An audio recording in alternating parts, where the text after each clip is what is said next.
Videos देखने के लिए सब्सक्राइब करें जनसत्ता.com, बेल आइकन दबाकर पाएं लेटेस्ट नोटिफिकेशंस। नमस्कार, मैं उपेंद्र कुमार। जनसत्ता में आपका स्वागत है। चुनाव आयोग ने उत्तर प्रदेश विधानसभा की तारीखों का ऐलान कर दिया है और मतदान 7 चरणों में होगा। पहले चरण की वोटिंग 10 फरवरी को है, जिसमें 11 जिलों की 58 विधानसभा सीटों के लिए वोट डाले जाएंगे, यानी कि कुल 403 विधानसभा सीटों का करीब 14%। पश्चिमी यूपी की इन 58 सीटों पर क्या है चुनावी गणित, जानते हैं जनसत्ता की इस खास रिपोर्ट में।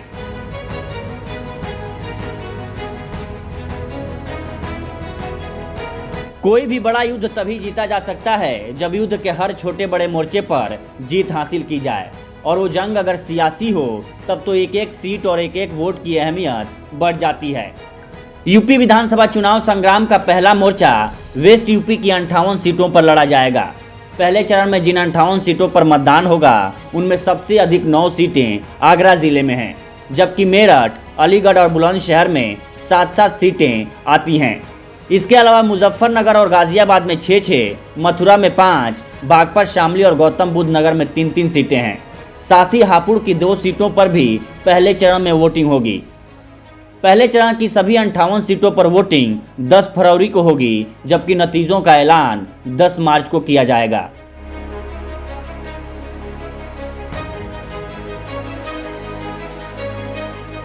इससे पहले कि इन 58 सीटों पर मौजूदा समीकरणों की बात की जाए, एक नज़र डाल लेते हैं कि पिछले चुनाव यानी कि साल 2017 के विधानसभा चुनावों में इन 58 सीटों का क्या हाल था। पहले चरण में जिन 58 सीटों पर मतदान होगा, 2017 के चुनाव में उनमें से 53 सीटों पर बीजेपी ने जीत दर्ज की थी। वहीं समाजवादी पार्टी और बसपा के खाते में 2-2 सीटें आई थीं, जबकि राष्ट्रीय लोक दल ने 1 सीट पर जीत दर्ज की थी। पिछले चुनाव में कांग्रेस इन सीटों पर अपना खाता भी नहीं खोल पाई थी।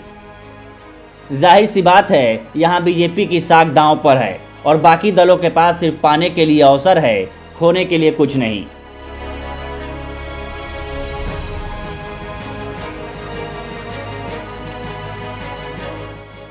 अब जरा इस बात पर एक नज़र डाल लेते हैं कि जिलावार किस पार्टी का 2017 में कैसा प्रदर्शन था। साल 2017 में बीजेपी ने आगरा की सभी 9 सीटों, अलीगढ़ की सभी 7 सीटों और मुजफ्फरनगर की सभी 6 सीटों पर और गौतम बुद्ध नगर की 3 सीटों पर जीत हासिल की थी, जबकि मेरठ की 7 में से 6 सीट, गाजियाबाद में 6 में से 5 सीट और मथुरा की 5 में से 4 सीट भी भाजपा के खाते में आई थी। समाजवादी पार्टी को केवल मेरठ और शामली जिले में 1-1 सीट मिली थी। वहीं बसपा ने मथुरा और गाजियाबाद में 1-1 सीट जीती थी। बागपत जिले की छपरौली सीट पर राष्ट्रीय लोक दल ने जीत दर्ज की थी। ये एक ऐसा आंकड़ा है जिसे बीजेपी हर हाल में कायम रखना चाहेगी और सपा बदलना चाहेगी।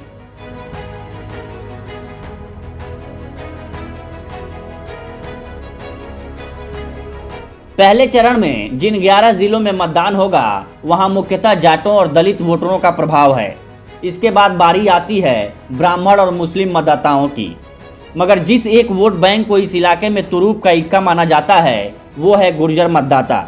यही वजह है कि राजा मिहिर भोज के सहारे बीजेपी गुर्जरों को अपने पाले में लाने की जी तोड़ कोशिश में जुटी है, क्योंकि ओवैसी की ताबड़तोड़ रैलियों की वजह से पार्टी के रणनीतिकारों को मुस्लिम वोटों में बंटवारे की आशंका है।